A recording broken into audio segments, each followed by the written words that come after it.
On July 30th, on my Get Vocal stream, author Elaine Smith, a retired FBI special agent, will be joining me on my Get Vocal stream. We're going to be discussing her book, A Gun in My Gucci. Don't forget to join me 7 p.m. Central, 8 Eastern, if you want a chance to win a copy of her book.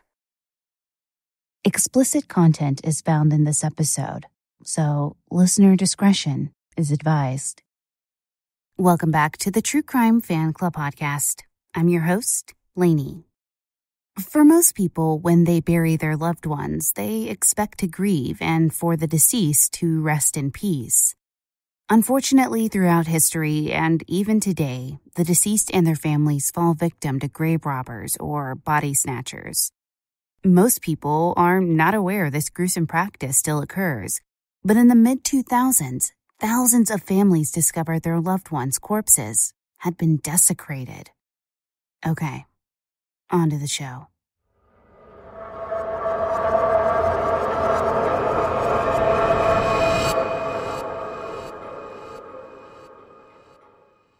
Many people are familiar with the names Burke and Hare, which was the title of a 2010 movie starring Simon Pegg, somewhat based on the escapades of the real-life Burke and Hare.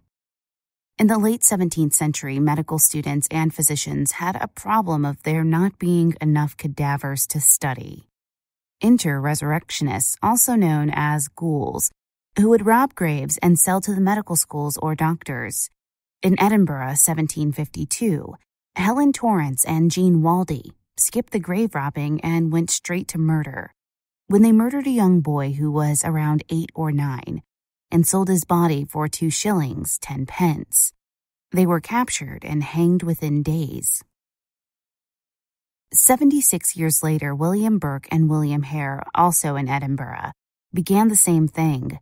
They kept their crimes a secret for over a year thanks to the assistance from their wives, Helen McDougall and Margaret Hare. In late 1827, Hare had sold a corpse and decided it was a good way to make money. Finding fresh corpses proved difficult, however, because of the demand and because corpses were watched closely. Therefore, in January 1828, Burke and Hare decided to provide Robert Knox with fresh corpses. Hare would scour the streets of Edinburgh looking for victims that were easy prey, like the elderly, the infirm, or just the drunks. Once he found someone, he would befriend them and take them back to Logg's Lodge House, where he and Burke would ply them with alcohol before Hare killed them by suffocation.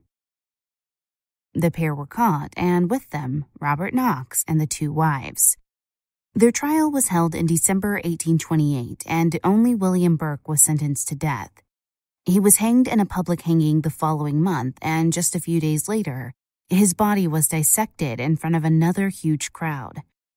Legend has it that the anatomist dipped his quill in Burke's blood, writing, "This is written with the blood of William Burke, who was hanged at Edinburgh."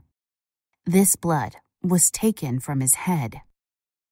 Whether that's true or not, what is true is Burke's skeleton was given to the Edinburgh Medical School, where it can still be seen today.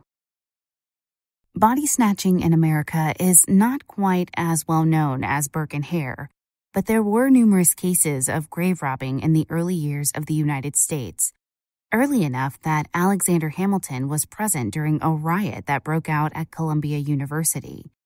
Grave robbing continued for many years until the practice eventually died down, when people began donating their bodies to science.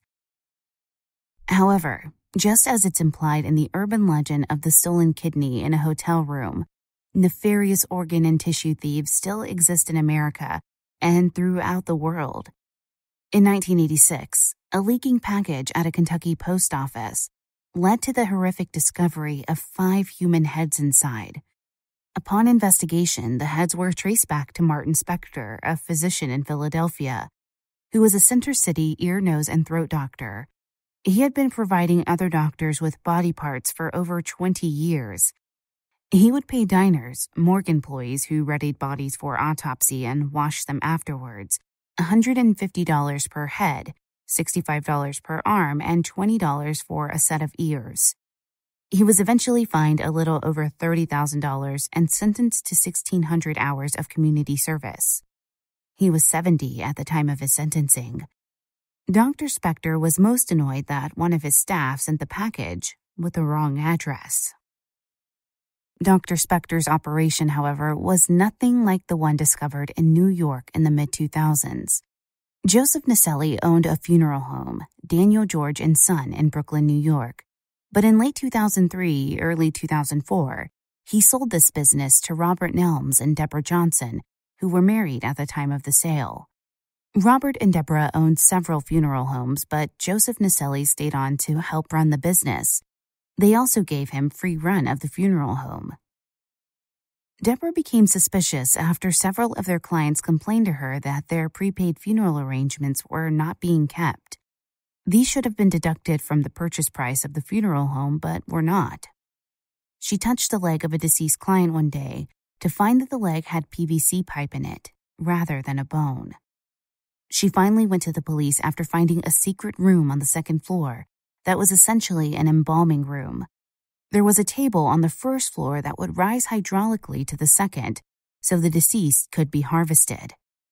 The room looked like an operating room and had tubes to a toilet, so that the blood and other bodily fluids could be flushed. Once Deborah contacted the police, Patricia O'Brien was assigned to the case and the investigation began in earnest. Patricia and Deborah found FedEx records showing shipments to businesses Deborah did not recognize. When Patricia took the records back to the police department, she found that most of them were tissue banks or other businesses involved in tissue transplants. Tissue harvesting differs from organ harvesting. Tissue refers to anything other than the organs in the body and can mean tendons, skin, veins, cartilage, and ligaments. It's been stated that one body can harvest enough tissue to help 80 people. One body can also have a payout of more than $80,000. Technically, you cannot make money on tissue or organs, but there are fees associated with the removal, transportation, and surgery. According to NPR, each vertebra in the neck can be worth $1,300.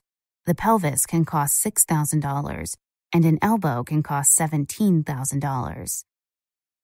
What possibly started as an earnest business to do right and help others very quickly devolved into an illegal but lucrative business started and helmed by one man, Michael Mastromarino. Michael Mastromarino seemed like the typical boy next door who was successful in life. However, like everything with this case, there was much more to Michael. He was married to Barbara and they had 2 sons. The couple's friends said they were like Ken and Barbie. Michael had trained as an oral surgeon and had co-written a book about dental implants. It all started going wrong, though, when he developed a backache in May 2000 and became addicted to Demerol. Soon, everyone who worked with Dr. Marino knew he had a problem.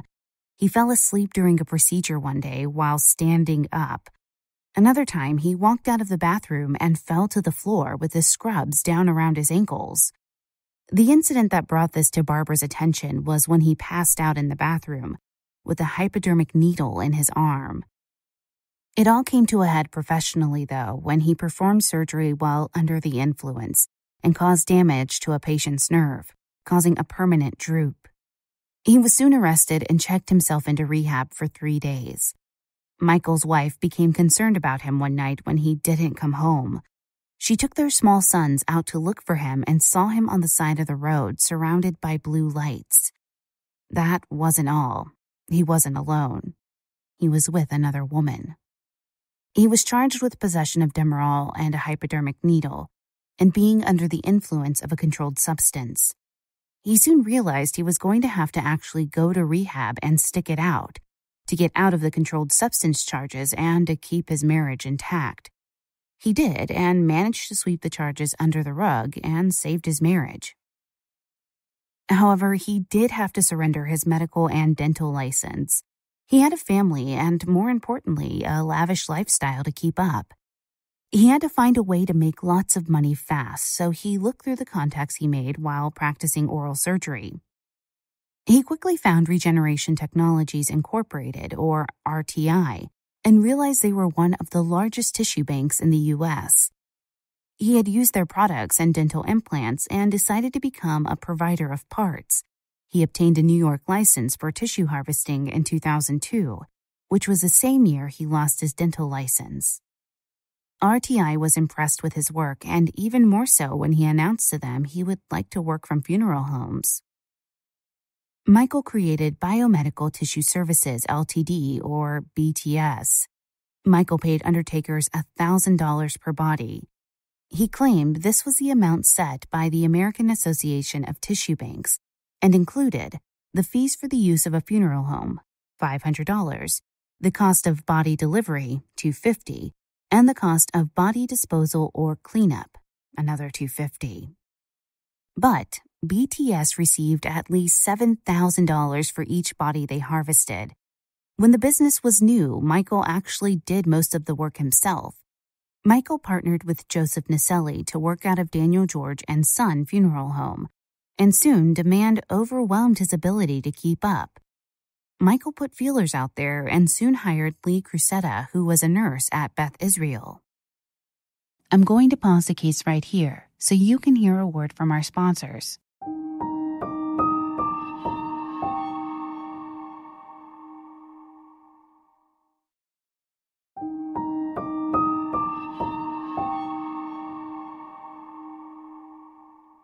Lee became interested in orthopedics because he wanted to work with power tools. He became an AATB-certified tissue bank specialist. However, before he met Michael, he never worked in funeral homes. He took the job because he was in financial straits with 4 children and a wife who had just lost her job. Lee was under the impression the families received some sort of financial compensation, whether it was a discounted funeral service or an upgraded casket. When questioned, though, he wasn't sure if this ever actually happened. Lee explained they had a contract with RTI for long bones. If the casket was open for the service, Lee would take the bones at the hip and leave the foot intact. PVC pipe would replace the bones, which is standard practice in the industry. With pants on the body, no one could tell that the leg bones were missing. After the case was broken wide open and bodies were exhumed, investigators found corpses with gloves stuffed into the body. Lee denied treating a corpse this way. However, if a body was scheduled for cremation, Lee could use his power tools to remove the spine, and he did state he placed a rag in the hole left behind, just so body fluids wouldn't drip onto the cardboard box used in cremations. Philadelphia, another area they operated from, did not even use cardboard boxes. They literally rolled these bodies on the stretcher to the crematorium a block away. At the Daniel George location in Brooklyn, neighbors claimed there were often corpses left on the sidewalk, with vans pulling in and out at all hours of the night. They were soon busy enough to require another cutter, so Joseph introduced a funeral home director, Chris Alderossi, into the business. Lee and Chris, both labeled cutters, were working full-time harvesting tissue. At this time, it all seemed above board and done in accordance with the regulations surrounding the tissue industry. When the case was referred to the district attorney to investigate, they did their due diligence and researched these regulations. However, while looking at the paperwork they had confiscated, they soon realized the signatures on the consent forms were off. Signatures didn't match, which caused them to look deeper. They soon realized that the ages and causes of death on the forms were not accurate. For example, the most famous example of an illegally obtained body was that of Alastair Cook, who died at age 95 from lung cancer that had metastasized to the bones. Alastair Cook was the former host of PBS Masterpiece Theater. The paperwork shaved 10 years off his age and said he had died from cardiac arrest.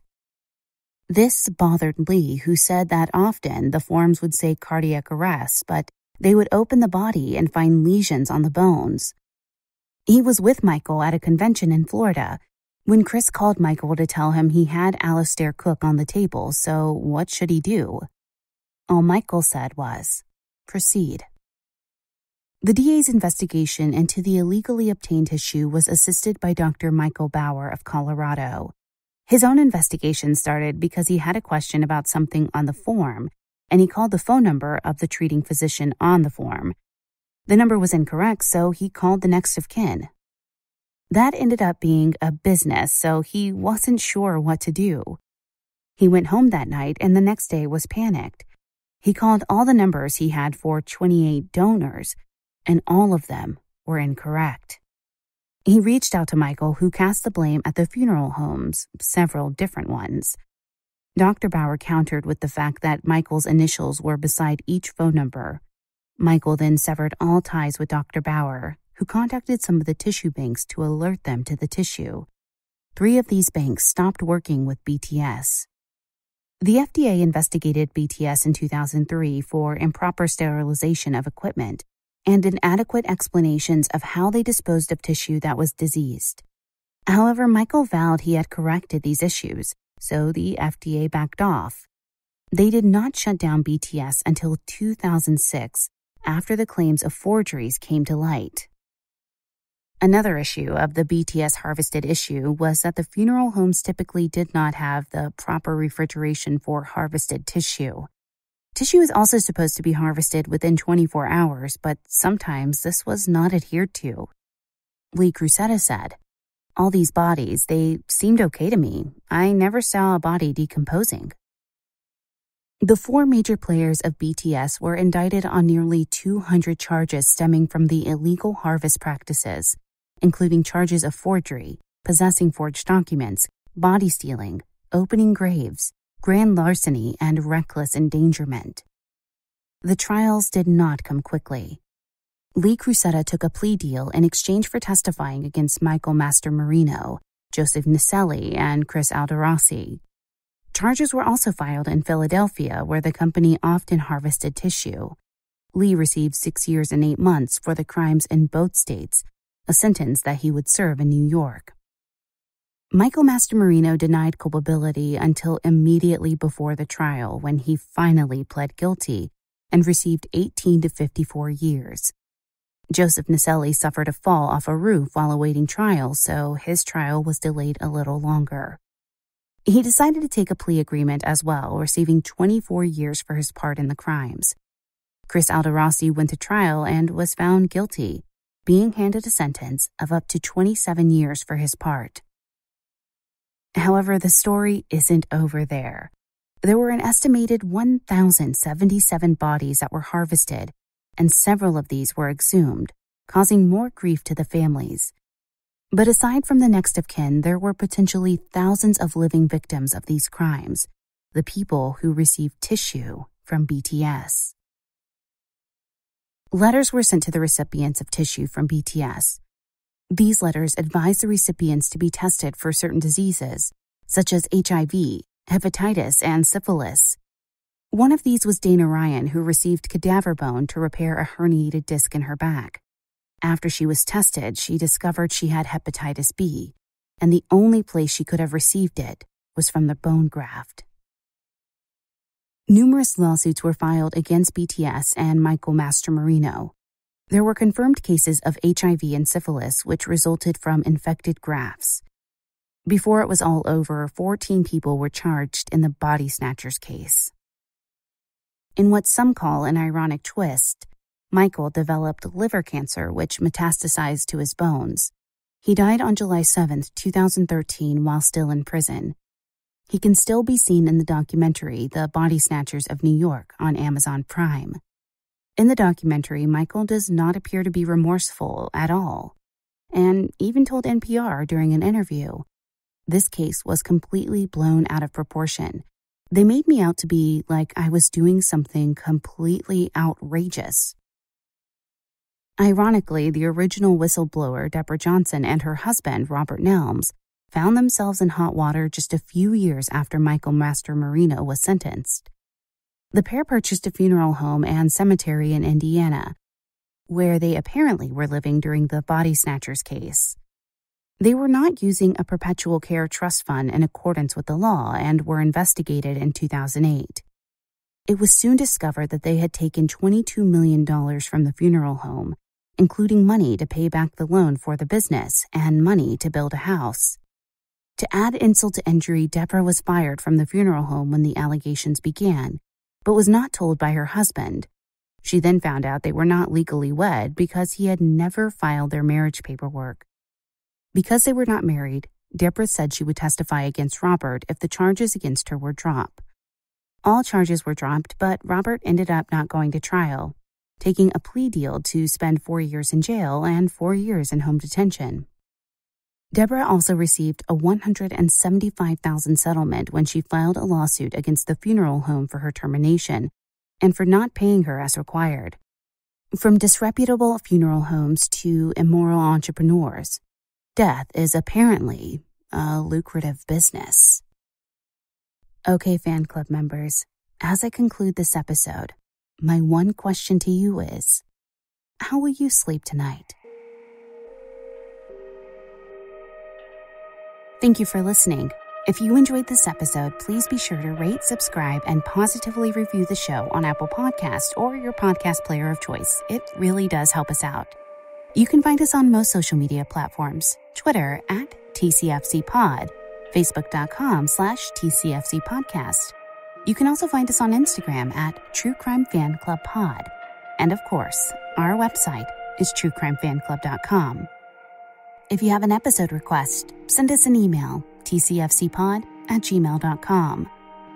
This episode was researched and written by Suzy St. John. Content editing by Brittney Martinez. Produced by the best in the business, Nico at We Talk of Dreams. Check him out on Twitter at We Talk of Dreams or WeTalkOfDreams.com.